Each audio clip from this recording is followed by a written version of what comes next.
राम राम जी, शरण है। मैं आपका साथी आर के। बात करेंगे रिजर्वेशन केस के बारे में। रिजर्वेशन केस का खात्मा हो चुका। जो प्रमिला वाला केस था, प्रमिला केस जीत चुकी है, सरकार इसमें हार चुकी है।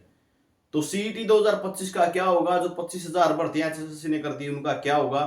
और हरियाणा पुलिस कांस्टेबल पर इसका क्या असर रहेगा? जो 5600 की नई भर्ती होने वाले, कंप्लीट चर्चा करेंगे। क्या गलती रही थी, क्या कुछ जो है गलत फैसले लिए गए थे एचपीएससी और एचएसएससी के द्वारा। तो सबसे पहले तो केस पे चर्चा कर लेते हैं। तो ये तो था केस इसका, ठीक है। Pramila and others, Haryana public service commission HPSC के खिलाफ लगा रखा था इसने रिजर्वेशन का केस। और जो केस है ये मैथ की एस्पिरेंट थी, पीजीटी मैथ की, ठीक है। ये केस हो चुका है डिसमिस, ठीक है। इसमें प्रमिला जीत चुकी है। सिंगल बेंच में जीतती थी, उसके बाद जो है डबल बेंच में गया मामला। उसके बाद जो है हो सकता है एचपीएससी कह सकते हैं या एचएसएससी कह सकते हैं, इसको सुप्रीम कोर्ट में भी लेके जा सकती है, संभावना यही है, ठीक है। तो आगे बात कर लेते हैं। ये देख सकते हो आप, अदालत ने आयोग के स्क्रीनिंग टेस्ट के बाद सब्जेक्ट नॉलेज टेस्ट के लिए 4 गुना और इंटरव्यू के लिए 2 गुना की कैटेगरी अनुसार बुलाने के फैसले को गलत कर दिया है। एचपीएससी एचएसएससी की भर्तियां भी पढ़ सकता है असर। तो था क्या, गलती कहां रही है, इस पे बात कर लेते हैं। सबसे पहले आपने देखा होगा एचएसएससी भी यही मामला कर रही है, एचपीएससी भी यही मामला कर रही है, ठीक है। एचएसएससी ने क्या किया, सीईटी ले लिया और उसके बाद कैटेगरी वाइज जो है 4 गुना बुलाए हैं, ठीक है। फॉर एग्जांपल आपके साथ बात करें, जर्नल है BCA, BCB, SC category, EWS category, ठीक है। मान के चलो इसकी 400 पोस्टें थी, इसकी आई 210, इसकी आई 170, फॉर एग्जांपल बोल रहा हूं, ठीक है। इसकी मान के चलो 215 है और ईडब्ल्यूएस की है 45, ठीक है। तो क्या किया, एचएसएससी ने सीईटी लेने के बाद जर्नल के बच्चे 4 गुना बुलाए, इसके लिए 1600, ठीक है। इसके भी 4 गुना बुला लिए 840, ठीक है। बीसीबी के लिए भी 4 गुना बुला लिए 680 जैसे। इसी तरीके से इसके और इसी तरीके से इसके।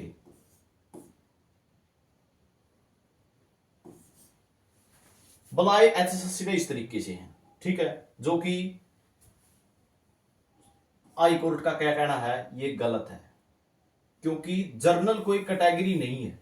इसका ये कहना कि जर्नल कोई कैटेगरी नहीं है। एसएससी भी जो है ये रूल लागू करती है, जो मैं अब आपको बता रहा हूं, ठीक है। एचएसएससी ने और एचपीएससी ने ये रूल लागू किया है।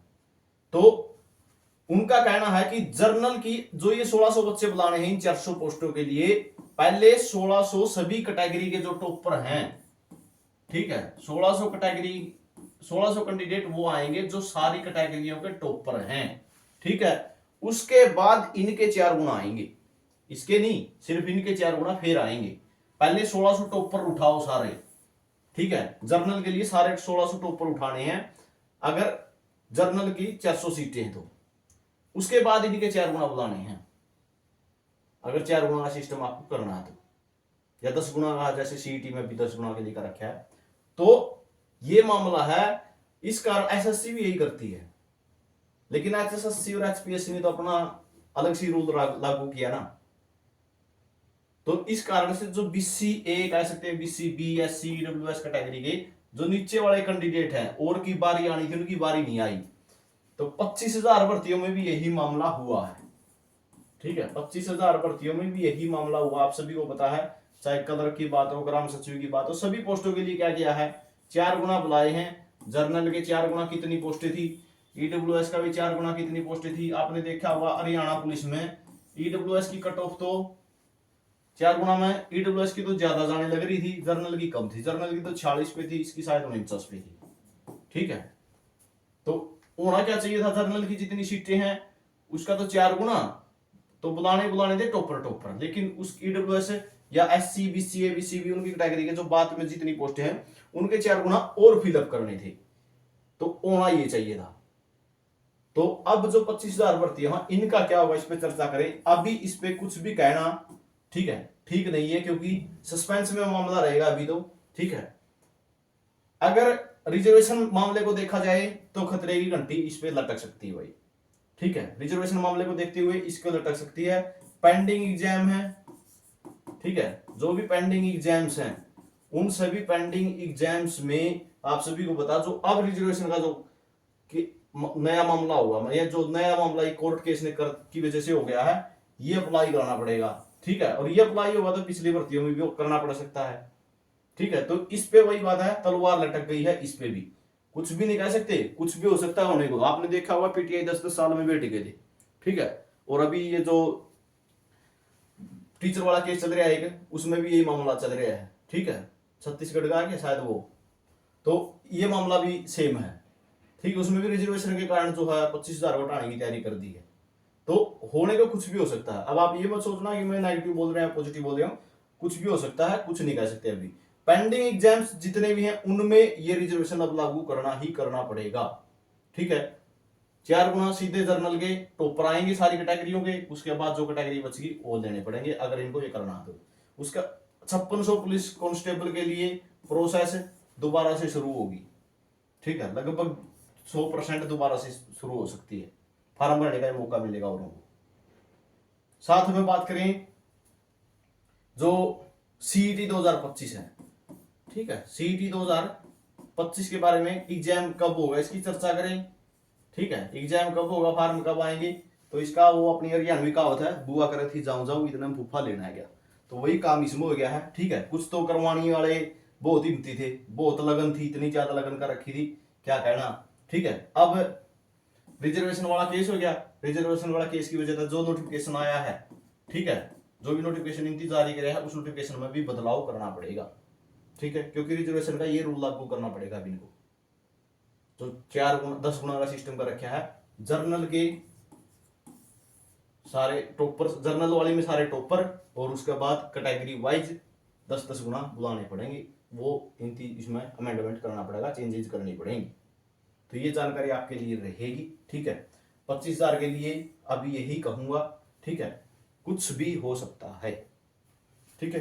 पेंडिंग एग्जाम्स जो भी हैं, जितने भी पेंडिंग एग्जाम्स हैं इस रिजर्वेशन के हिसाब से ही करने पड़ेंगे।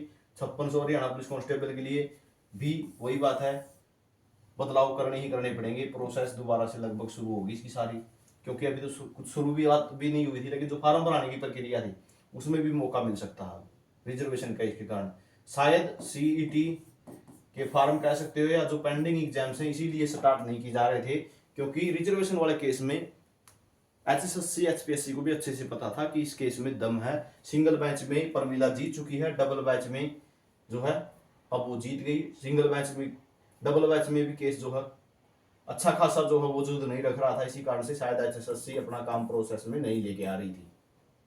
एचपीएससी की तो जो पीजीटी की भर्ती है वो तो इफेक्ट होंगी, एचएसएससी की भी होंगी। अब जो है एचएसएससी और एचपीएससी के पास एक ही ऑप्शन रह सकता है, शायद पैटिशनर को बेनिफिट देने के लिए ये आगे कदम उठा सकते हैं कि पैटिशनर को बेनिफिट दिया जाए इसका, जो भी पैटिशनर बने हुए हैं।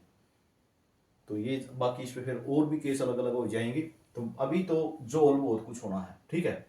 एचएसएससी की भर्ती की तैयारी करना, और एचएसएससी में नौकरी लगने के बाद ये सोच लेना कि हाँ अब हटने की कोई चांस नहीं है, तो ये भी बहुत बड़ी भूल है बड़ी। तो ये जानकारी आपके लिए रहेगी, चैनल को सब्सक्राइब कर लेना, हर जानकारी आपको मिलती रहेगी।